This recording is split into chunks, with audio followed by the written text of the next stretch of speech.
দুনিয়াতে গরিবের কথা কজনই বা ভাবে। কেউ যে অল্প আয়ের মানুষগুলোর দিকে তাকায় না। গরুর মাংস এখন ৮০০ টাকাতে ছুঁয়েছে, কোথাও ৭৮০, ৭৬০, কোথাও বা ৭৫০ এই সময়ে। অথচ কিছুদিন আগেও ৭০০ টাকা কেজিতে বিক্রি হয়েছে মাংস। প্রতিদিন যায় গরুর মাংসের দাম বাড়তেই থাকে। অথচ ব্যতিক্রমী কারওয়ান বাজারের এক দোকানি। কামারপট্টির পাশে ৪ ভাইয়ের গোস্ত বিতানে গরিবদের জন্য ১০০ গ্রাম ২৫০ গ্রাম করে মাংস বিক্রি করা হয়। ৪ ভাই মিলেমিশে মাংসের দোকান চালান, নাই কোনো কর্মচারী। মাংস যাতে সবাই খেতে পারে সেজন্যই এই সুব্যবস্থা। যারা ১০০-২৫০ গ্রামের ক্রেতা তারা দোয়া করে যাচ্ছেন এই দোকান মালিকদের জন্য। এক টুকরো মাংস দিয়ে ভাত খাওয়া যাচ্ছে এই দুর্মূল্যের বাজারে, এটাই বা কম কিসের? সামর্থ্যে কুলাবে ১০০ গ্রাম হোক, ২০০ গ্রাম হোক, ১০০ টাকার হোক, ৫০ টাকার হোক, আমরা দেওয়ার চেষ্টা করি। যতটুকু প্রয়োজন সে যে অতটুকু নিতে পারে। এবারকার দাম যদি গরুর গোস্তের দাম যদি ৫০০ টাকাও হয় কখনো, আমরা তো চাই সবাই কমুক, আমরাও চাই কমুক। কমলে আমরা একটার জায়গায় ২টা-৩টা গরু বেচতে পারবো একটার জায়গায়।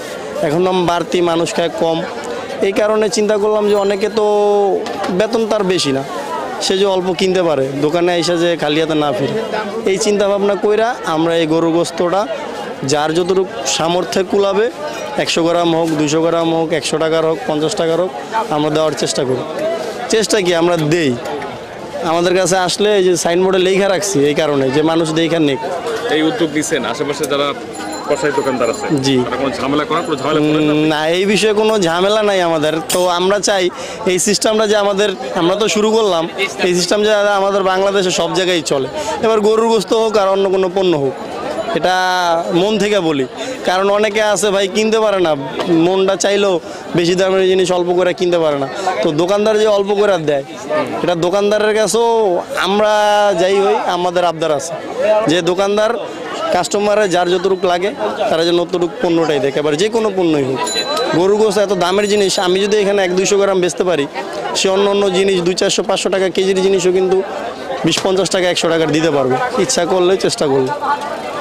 সেই জায়গায় তার প্রফিট হিসাব করলে হবে না। তো এই যে আমরা যে ১-২০০ গ্রাম গোস্ত দিই, আমাদেরকে এখানে অনেক প্রফিট হয়ে যায়, প্রফিট না।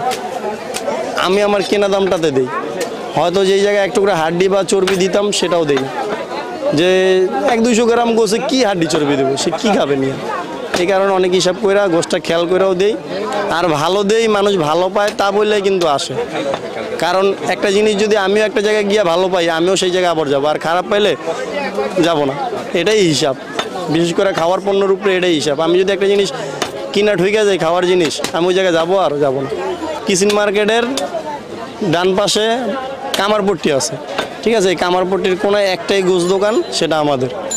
জায়গায় তার ১ কেজি মাংস কেনার সমর্থ নাই, তার ১০০ গ্রাম কেনার সমর্থ আছে। ৫ জন লোক থাকলে এক টুকরো হলেও খাইতে পারবো। ওনাদের মতন যদি আরো কয়েকটা দোকান থাকতো তার তো আরো ভালো হইতো মানুষের।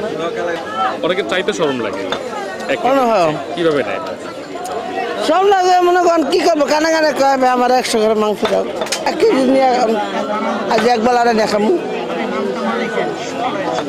মাসের মধ্যে মনে করেন ২ বার ৩ বার কিনি।